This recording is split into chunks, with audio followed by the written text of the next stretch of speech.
සුබ දවසක්.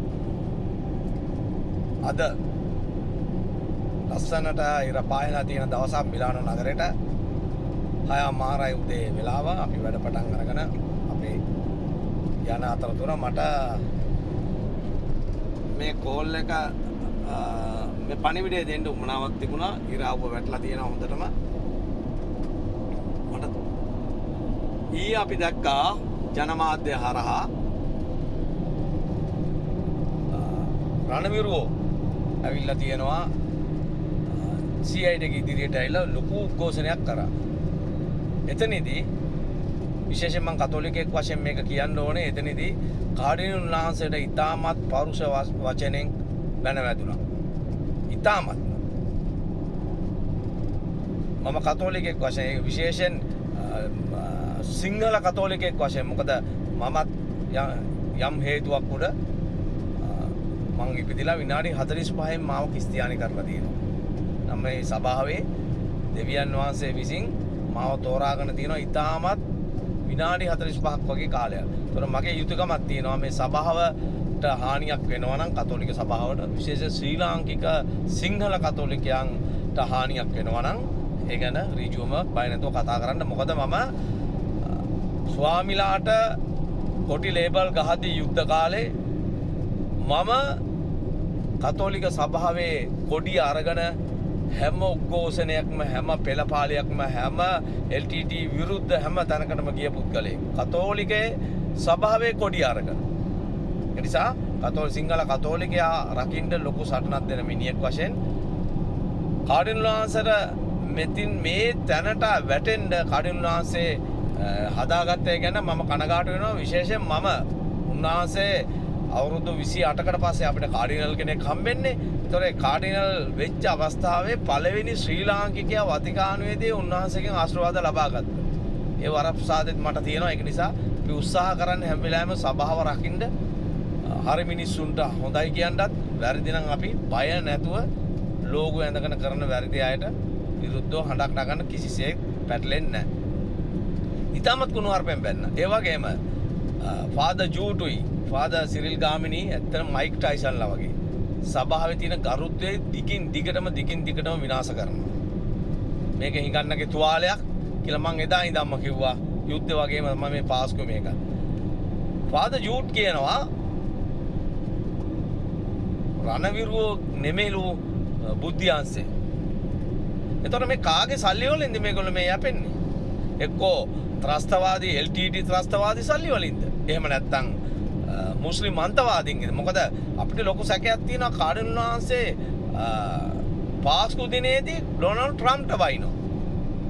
හැබැයි ඉරානයේ අර අහිංසක මිනිස්සුන්ට බෝම්බ දානවා කියලා. හැබැයි ඉරානයේ ත්‍රස්ත රෙජීමය ගැන වචනයක් කියන්න සති දෙකක් ඇතුළත 40000ක් ඝාතනය කරපු උංගන ප්‍රශංසා කරන මට්ටමට කාඩිනල් වහන්සේ එනවා. ඒතොර මේ ඔක්කොම බලන් ගියාම මේගොල්ලන්ගේ හැසිරීම මේ ලෝගුවක් දාගෙන මේ අපේ කතෝලික සභාවේ පියතුමාලා ඉතාමත්ම ඉහළ ගණේ අනිත් ආගම් එක්ක බලද්දී අපි අනිත් ආගම් විවේචනය කරන්න යන්නේ. නමුත් නීතියක් තියෙනවා වතිකන් එකේ.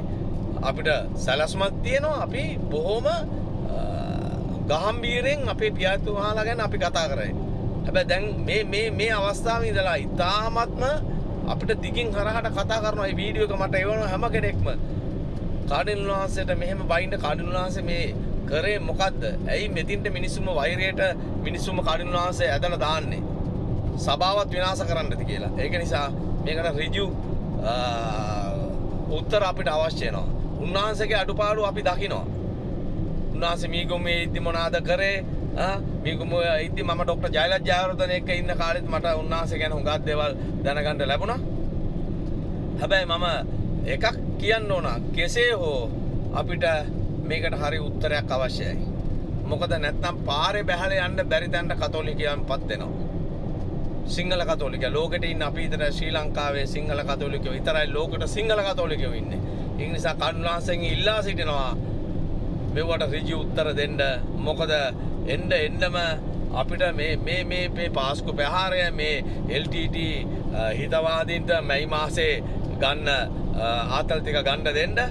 ඒතර ඔබ වහන්සේ අහන්න පොඩ්ඩක් මේ මහින්ද මහත්තයන් එහෙම නැත්නම් ඔබ වහන්සේගේ හිතවත් ගෝඨාභය රාජපක්ෂ මහත්තයන් අහන්න මේ රොෂාන් ලෝලා කියන්නේ ඇත්තද බොරුද කියලා. මොකද දෙපළත් මාව හොඳට දන්නවා. මොකද අපි යුද්ධ කාලේ එකට වැඩ කරපු නිසා. ඒක නිසා මම ඉල්ලනවා කාඩිනල් වහන්සේගෙන් මේකට උත්තරයක් දෙන්න. මෙතින්ට වැටෙන්න එපා. මේ සභාව මෙතින්ට ගේන්න එපා. අපිටත් ලැජ්ජයි. ඒක නිසා කාඩිනල් වහන්සේගෙන් බැගෑපත්ව ඉල්ලනවා මේකට පිළිතුරු දෙන්න. මේකේ මිනිස්සු මේ විදියට වෛරයෙන් කෑ ගහන්න තරමට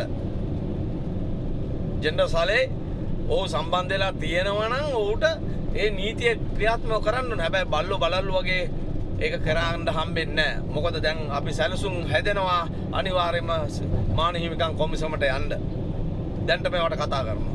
ඒත් අපිටත් මැදිහත් වෙන්න එනවා. අපිට මානව හිමිකම් කොමිසමේ සෙක්‍රටරි ගිහිල්ලා අතටම එවිනි පෙස්සන් බාර දීමේ හැකියාව තියෙනවා. මොකද මමත් ජීනිව මානව හිමිකම් කොමිසමේ සමාජිකයෙක් නිසා. ඒක නිසා මෙතින්ට අපිව ගෙනියන්න එපා. වහම විශේෂයෙන් බලධාරීන්ට කියනවා සාධාරණයක් කරන්න, සිරකරුවෙකුට මානුෂිකව සලකන්න. හැබැයි මේ වෛරයෙන් වෛරය නොසන්සින්දේ කියන එක එනවා. නිකමටවත් ආණ්ඩු එහා මෙහා වුණොත් ඊට පස්සේ ශානිලාට රවිලාටත් වෙන්නේ ඊට වැඩිය දරුණු දේවල්. ඉතින් මෙතින්ට අපිව ගේන්න එපා. මෙතින්ට රට ගේන්න එපා. ඒක නිසා බගාවත්ම ඉල්ලනවා මේ සටන අපි දිගටම ගෙනියනවා. ඒක නිසා කාඩිනල් වහන්සේගෙන් අපි නැවත වරක් ඉල්ලනවා මේකට හරි උත්තරයක් දෙන්න. ජය වේවා. රට ජය වේවා.